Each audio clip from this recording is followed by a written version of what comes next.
Hello everybody, welcome to KSR Tani Study Hub. This is me Krisha. I hope you all are doing well. Namaste. हम लोग discuss कर रहे हैं class 11th commerce का Gujarat board का subject है commercial correspondence and secretarial practice. इसका जो फर्स्ट पार्ट है यानी कि कमर्शियल करस्पॉन्डेंस उसके हम पहुंच गए हैं लास्ट चैप्टर पे।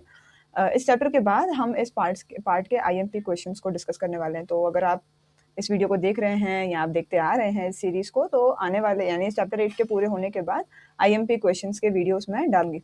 तो आज के इस वीडियो की शुरुआत कर रहे हैं हम लोग चैप्टर नंबर 8 से। और वंस अगेन अगर आपको लगे कि मेरी मेहनत थोड़ी बहुत सही है तो प्लीज़ चैनल को सब्सक्राइब कर दीजिएगा और वीडियो को शेयर कर दीजिएगा आपके फ्रेंड्स को, तो उनको भी काम लगेगा। Regarding financial status and collection letters.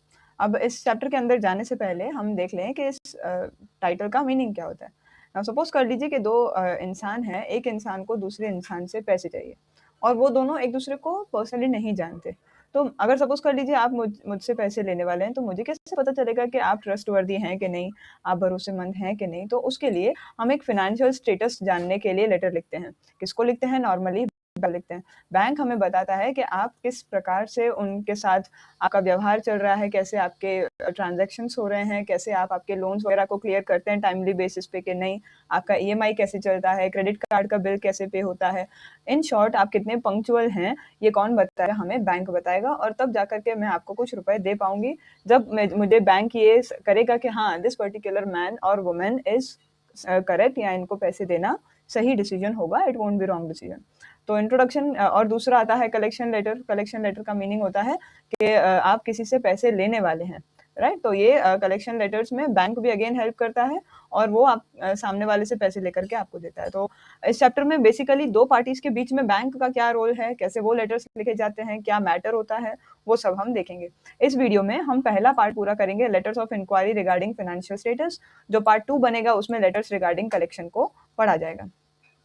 तो 8.1 का इंट्रोडक्शन अगर हम देखें तो ट्रेड और कॉमर्स बहुत हद तक ज़्यादा एक्सपांड हो गए हैं। क्यों? क्योंकि कम्युनिकेशन बहुत अच्छा हो गया है। एक दूसरे से बात करना जो है पहले कम होता था, अब थोड़ा ज़्यादा हो गया है।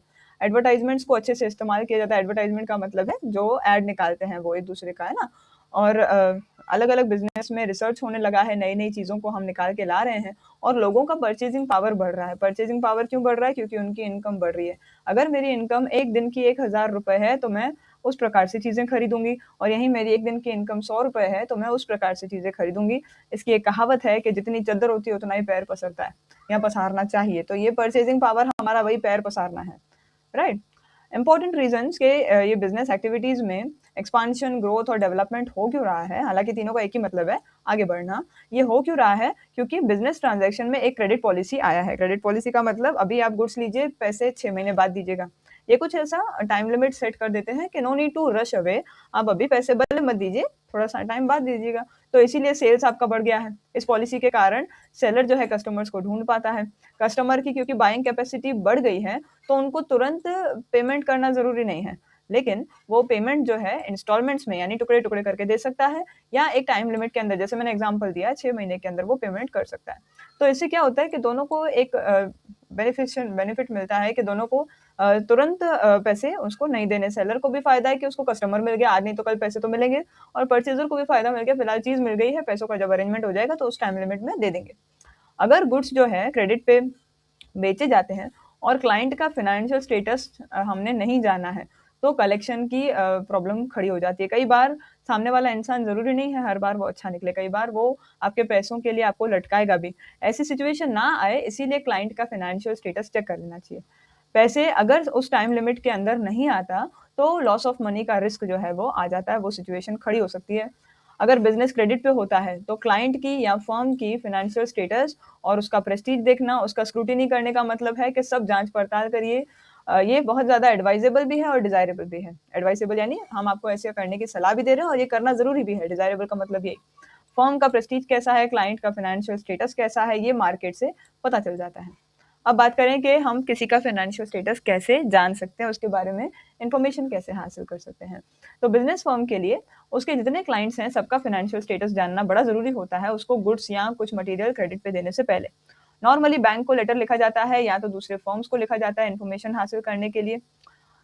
जो गुड्स आप क्रेडिट पे दे रहे हैं उसको देने से पहले 4 C हैं ऐसे जिनका हम जांच पड़ताल करते हैं। तो पहला C है कैरेक्टर फर्म का जो कैरेक्टर है, वो फर्म किस प्रकार से काम करता है, वो कितना कैपेबल है, कितने उसके पास कैपेसिटी है आपका अमाउंट वापस करने की, उसका कैपिटल का मतलब होता है ऑल ओवर उसके बिजनेस में कितने रुपए लगे हुए हैं, और कोलैटरल यानी उसके पास क्या सिक्योरिटी है कि वो आपके पैसे वापस करेगा। तो ये सब वेरीफाई करना जरूरी है। ये जो प्रोसीजर अगर हम स्ट्रिक्टली फॉलो करते हैं तो पैसे खो जाने का रिस्क खत्म हो जाता है। ये इंक्वायरी जो है 3 स्टेजेस पे होती है या 3 तरीकों से होती है। या तो आप दूसरे बिज़नेस फर्म से रेफरेंस लीजिए कि सपोज़ कर लीजिए आपके 10 बिज़नेसमैन हैं जो आपके जान-पहचान वाले हैं। आप उनमें से किसी एक से पूछिए कि वो अगला बंदा कैसा है। या तो फिर आप कोई बैंकर जो है बैंक उनका उनसे आप उनका जाँच-पड़ताल करवाइए। बैंकर ऑफ द फर्म का मतलब है उस फर्म का जिस बैंक में अकाउंट होगा उससे। और लास्टली जो उनके एनुअल रिपोर्ट्स जो वो हर साल अकाउंट्स बाहर निकालते हैं, हर साल जो उनका पूरा शेयर मार्केट में जो निकलता है, उनमें से आप उनका फाइनेंशियल स्टेबिलिटी कि वो फर्म कितनी स्थिर है, पैसों के मामले में वो जान सकते हैं। ओपिनियन जो है दूसरे बिजनेस फर्म्स का, ये बड़ा ज़रूरी माना जाता है, लेकिन बैंक से जो हमें इन्फॉर्मेशन मिलती है, उसको हम एकदम सही और खरा मान सकते हैं।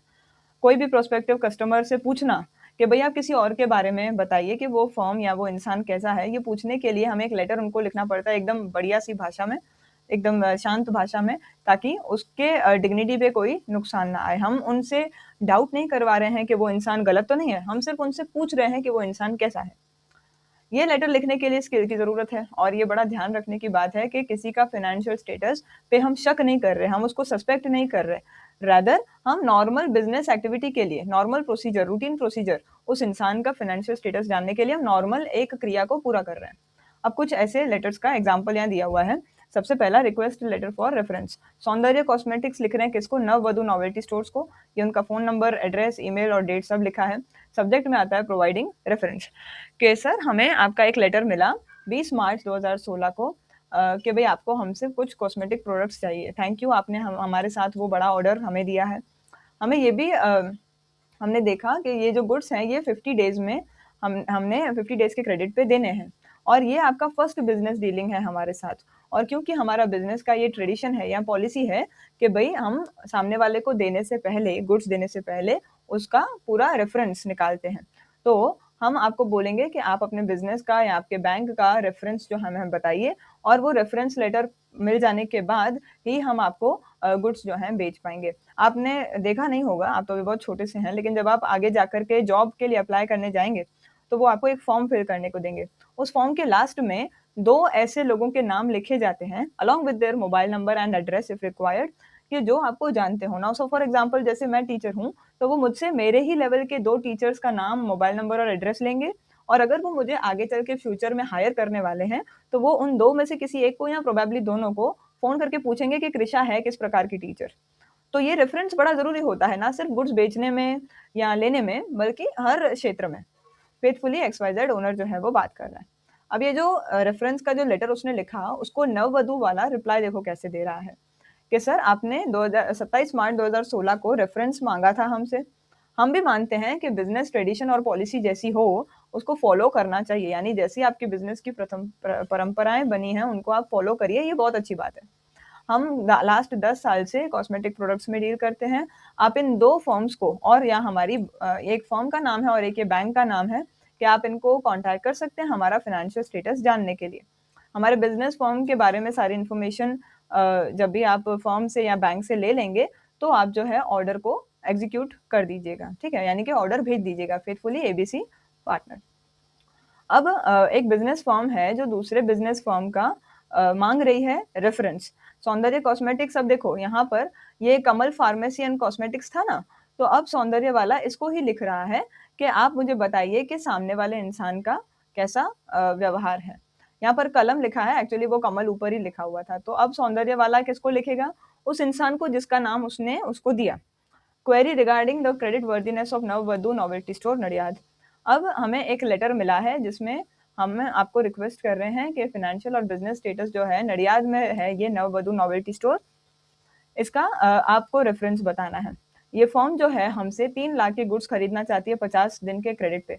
हम आपको बताएंगे कि इस बारे में हमें इन्फॉर्मेशन बताइए, स्पेशली वो किस प्रकार से डील करते हैं, वो कितने भरोसेमंद हैं और उनका फाइनेंशियल स्टेटस कैसा है। फाइनेंशियल स्टेटस नॉर्मली 2 प्रकार का होता है, एक होता है साउंड और एक होता है अनसाउंड। साउंड का मतलब है कि फर्म जो है प्रॉफिट कर रही है और अनसाउंड का मतलब है फर्म लॉस में जा रही है। आपका ओपिनियन हमें हमारा डिसीजन लेने में हेल्प करेगा और हम आपको अश्योर करते हैं कि आपकी जो इन्फॉर्मेशन हमें मिलेगी हम उसे कॉन्फिडेंशियल रखेंगे, यानी गुप्त रखेंगे, आप तक और हम तक ही सीमित होगी। अगर आपको हमसे भी फ्यूचर में कोई और हेल्प की नीड हो तो हम आपको कोऑपरेट करेंगे फेथफुली एबीसी। अब वो जो कमल वाला है वो सौंदर्य वाले को रिप्लाई देखो कैसे लिख रहा है, और ये एक पॉजिटिव ओपिनियन का लेटर है। नॉर्मली लोग पॉजिटिव ही रिप्लाई देते हैं, ठीक है। चलो, तो opinion about Navvadhu novelty store subject है कि हमें आपका ये लेटर जो है इस तारीख पे मिला था, जिसमें आप हमारा ओपिनियन मांग रहे थे नववधु का फाइनेंशियल स्टेटस और वो कितने भरोसेमंद है उसके बारे में। जो हम आपको नीचे बता रहे हैं उन पे बड़ा ध्यान दीजिएगा, और ये जो हमारा ओपिनियन है ये इन फैक्ट्स पे बेस्ड है, इन सारी चीज़ों पे बेस्ड है। हमारा बिजनेस रिलेशन उनसे लास्ट 10 साल में है। कभी मतलब मल्टीपल ओकेशंस, यानी बहुत बार ऐसा हुआ है कि हमने उनको 1.5 लाख तक के गुड्स क्रेडिट पे दिए हैं और वो नॉर्मली पंक्चुअली हमें हमारा पेमेंट दे देते हैं। नववधु नोवेल्टी स्टोर नडियाद का काफ़ी प्रख्यात नाम है। उनका क्रेडिटेबिलिटी बिजनेस में और ट्रस्टवर्दीनेस, कभी भी उस पर भरोसा नहीं, मतलब कोई डाउट नहीं हो सकता है कि भाई वो कोई गलत काम करेंगे। उनका बिजनेस भी अच्छे से चल रहा है और वो भरोसेमंद भी हैं। उन्होंने हमारे प्रोडक्ट्स को पॉपुलराइज किया है, यानी कि वहाँ पर प्रख्यात किया है, क्योंकि वहाँ पर से हमें सबसे ज़्यादा हाईएस्ट सेल्स फिगर आती है, यानी वहाँ पर हमारे प्रोडक्ट सबसे ज़्यादा बिकते हैं। ये इन्फॉर्मेशन इनफ होनी चाहिए कि आप आपका डिसीजन ले सकें, और होपफुली हमारी जो इन्फॉर्मेशन आपको मिली वो इनफ थी और आपको आपका डिसीजन लेने में हेल्प करेगी। अच्छा, एक बात है, यहाँ पर इन्होंने ये 1.5 लाख का अमाउंट क्यों मेंशन करा आपको पता है? क्योंकि वो सामने वाला उनको 3 लाख का माल बेचने वाला है और ये नॉर्मली 1.5 लाख तक का डीलिंग करते हैं। तो पॉसिबल है कि वो इतना बड़ा पेमेंट ना भी कर पाए, तो ये अश्योरिटी इतने ही पेमेंट की दे रहा है उसको। डन। अब ओपिनियन में ही आ रहा है, ऊपर वाला पॉजिटिव था, नीचे वाला नेगेटिव है। अब देखो, कमल फार्मेसी वाला सौंदर्य वाले को नेगेटिवली एक आंसर दे रहा है कि वो फॉर्म सही नहीं है, कि हमें आपका एक लेटर मिला नववधु नोवेल्टी स्टोर्स नडियाद का ओपिनियन मांगने के लिए। हम आपको बताना चाहें कि हमने उस फॉर्म के साथ सिर्फ कैश में ही डील किया है। जब भी हम उनको गुड्स देते हैं कैश हमें सामने मिल जाता है, तो हम आपको क्लियरली नहीं बता सकते कि उनको गुड्स क्रेडिट पे देने चाहिए कि नहीं देने चाहिए। अगर आपको बिजनेस के रिगार्डिंग कोई और इन्फॉर्मेशन चाहिए तो आप बताइए। Thank you for inquiry, faithfully याद में लिख रहा है। अब आता है नेगेटिव। अच्छा, ये एक पॉजिटिव था, एक कोई रिस्पॉन्स नहीं था, और अब ये नेगेटिव है। तो कमल वाला ही लिख रहा है वापस, सौंदर्य को एक ही नाम चलते आ रहा है कि हमें आपका ये लेटर मिला जिसमें आपको नववधु का ओपिनियन चाहिए था।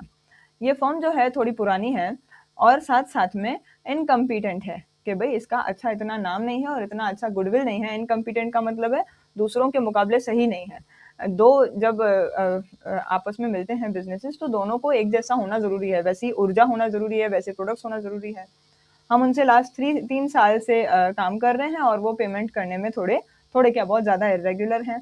1.5 लाख से ज़्यादा हम उनको कभी भी गुड सप्लाई नहीं करते, माल नहीं देते। बार बार उनको रिमाइंडर देने के बाद भी आज तक कुछ बिल्स ऐसे हैं जो अनपेड हैं। ओपिनियन जो हमने आपको दिया वो आप कॉन्फिडेंशियल रखेंगे, यानी कि एक दूसरे के बीच में रखेंगे। फेथफुली ये ओनर बात कर रहा है, ठीक है। चलो, अब बात करें reference of bank and it's letters. Reference और उनके लेटर्स के बारे में देखें तो नॉर्मली बिजनेस वालों के करंट बैंक अकाउंट्स होते हैं। आप सबको पता होगा 3 प्रकार के होते हैं। करंट बैंक सेविंग्स अकाउंट होता है, करंट अकाउंट जो बिजनेसमैन के लिए होता है, फिक्स डिपॉजिट होता है। तो ये करंट अकाउंट होता है बिजनेस वालों के लिए। तो पेमेंट्स जो हैं वो डिमांड ड्राफ्ट या चेक से होती है जब भी कुछ खरीदा जाता है। जो गुड्स हम सेल करते हैं तो उनके बदले में जो अमाउंट आता है वो भी इसी अकाउंट में आता है। तो जो बैंक से हमें ओपिनियन मिलता है, जो उनकी राय मिलती है, वो नॉर्मली सबसे ज़्यादा भरोसेमंद और सही मानी जाती है, क्योंकि वो ट्रांजैक्शंस को देख करके, उस करंट अकाउंट के जो ट्रांजैक्शंस हैं उनको देख करके हमें हमारा डिसीजन बताते हैं। तो बिजनेस फर्म्स के साथ साथ कई लोग बैंक को भी लेटर लिखते हैं रियल फाइनेंशियल स्टेटस उस फर्म का जानने के लिए। नॉर्मली बैंक जो है उनके अकाउंट होल्डर का नाम किसी को भी नहीं बताते या किसी फर्म को नहीं बताते। तो ये इन्फॉर्मेशन तभी ही दी जाती है जब कोई दूसरा बैंक उसको बोलेगा ऐसा करने के लिए। जब भी हम लेटर बैंक को लिखते हैं तो यानी कुछ फर्म का फाइनेंशियल स्टेटस या गुडविल जानने के लिए, गुडविल यानी कि उस फर्म का मार्केट में कैसा नाम है, राइट। तो उसके कुछ स्टेजेस होते हैं। सबसे पहला, एक्स को वाई से गुड्स खरीदने हैं, तो वाई जो है एक्स को बोलता है कि आप आपके फाइनेंशियल स्टेटस और आपका रेपुटेशन, आपका फर्म का नाम कैसा है मार्केट में, उसके बारे में आपका बैंक या दूसरे फर्म्स का रेफरेंस हमको दीजिए। जैसे हमने ऊपर देखा था, 2 रेफरेंस उसने दिए ना, एक बैंक का दिया और एक कोई फर्म का दिया, कोई दूसरे उसके जैसे बिजनेस वाले का दिया। अब फर्म वाई ने बैंक को बोला कि भाई आप फर्म एक्स का हमें रेफरेंस बताइए। जो वाई की बैंक है वाई के बिहाफ पे वो एक्स की बैंक को लिखेगा कि हमें आप इसका फाइनेंशियल स्टेटस बताइए। अब वाई की बैंक को मान लीजिए मिल गया, इसको अपने ऐसे समझते हैं सपोज कि मैं और आप हैं, राइट? तो आपका जो फाइनेंशियल स्टेटस है वो मुझे जानना है, तो मेरी बैंक जो है आपकी बैंक को रिक्वेस्ट करेगी कि आप इनका फाइनेंशियल स्टेटस बताइए। जब आपकी बैंक मेरी बैंक को आपका फाइनेंशियल स्टेटस बताएगी, तब मेरी बैंक मुझे आपका फाइनेंशियल स्टेटस बताएगी, और फिर मैं अपना फैसला लूंगी जो भी इंफॉर्मेशन मुझे मिली उसके बेसिस पे कि मुझे आपको गुड्स देने चाहिए क्रेडिट पे कि नहीं देने चाहिए। अब ये जो मैंने पूरा आपको बताया उसको भी हम एक एक लेटर से समझेंगे। तो यहाँ पर दो नाम आते हैं, एक है अमरदीप स्टेशनर और दूसरा है शिवानी स्टेशनर। कि सर आपको हमारे गुड्स खरीदने में दिलचस्पी है, ये जानकर हमें बड़ी खुशी हुई। हमने नोट किया है कि आपने गुड्स क्रेडिट पे मांगे हैं, तो हमारा बिजनेस का ये ट्रेडिशन है, पहले से चलते आ रहा है कि हम आपके बैंक से रेफरेंस लेंगे कि आपकी फॉर्म है कैसी। तो आपका बैंकर का डिटेल जल्दी बताइए, भेजिएगा, ताकि हम आपको अगर आपके नाम से हमें अच्छा इन्फॉर्मेशन मिलता है, फेवरेबल इन्फॉर्मेशन यानी अच्छी आपकी आती है गुडविल, तो हम आपके गुड्स आपको क्रेडिट पे आपके ऑर्डर के हिसाब से दे पाएंगे। अब वो शिवानी वाला अमरदीप को देखिए क्या रिप्लाई लिखता है कि आपने हमें हमारा बैंक का रेफरेंस मांगा था 8 मई को लेटर लिख के। 2 हमारे करंट अकाउंट्स हैं ये 2 बैंक्स में, और उनकी डिटेल्स हमने सारी लिख दी है। State bank of India, address, mobile number, website, email और हमारा अकाउंट नंबर। दूसरा है बैंक ऑफ बड़ौदा का, गायत्री मंदिर road, Mahavir branch, Jamnagar, mobile number, website, email और अकाउंट नंबर। ये सीबी का मतलब होता है करंट बैंक अकाउंट। ओके। हमारे इन 2 बैंक्स के साथ फाइनेंशियल ट्रांजैक्शन लास्ट 10 साल से चले आ रहे हैं। अब अमरदीप वाला एसबीआई जो स्टेट बैंक ऑफ सौराष्ट्र वाला है उसको वो लेटर लिखेगा कि हमारा एक करंट अकाउंट आपके बैंक में है, और ये हमारा करंट अकाउंट का नंबर है, नाम है Amardeep stationers. Shivani stationery stores जो जामनगर में है उनको हमसे गुड्स खरीदने हैं, और उनका जो अकाउंट है वो state bank of India Jamnagar में है, ये उनका अकाउंट नंबर है। हम आपको रिक्वेस्ट कर रहे हैं कि आप state bank of India Jamnagar को लेटर लिखिए हमारे बिहाफ पे, और हमारे लिए इस फॉर्म का स्टेटस जान करके हमें बताइए। ऑब्वियसली बैंक्स इसके लिए कुछ चार्ज भी करती होंगी, फ्री में तो कोई कुछ भी नहीं करता। फिर आती है बात कलेक्शन लेटर्स की, तो ये अपने करेंगे नेक्स्ट वाले पार्ट में, जो पार्ट नंबर 2 होगा इस चैप्टर का। Thank you so much for patient hearing. Have a good day everybody.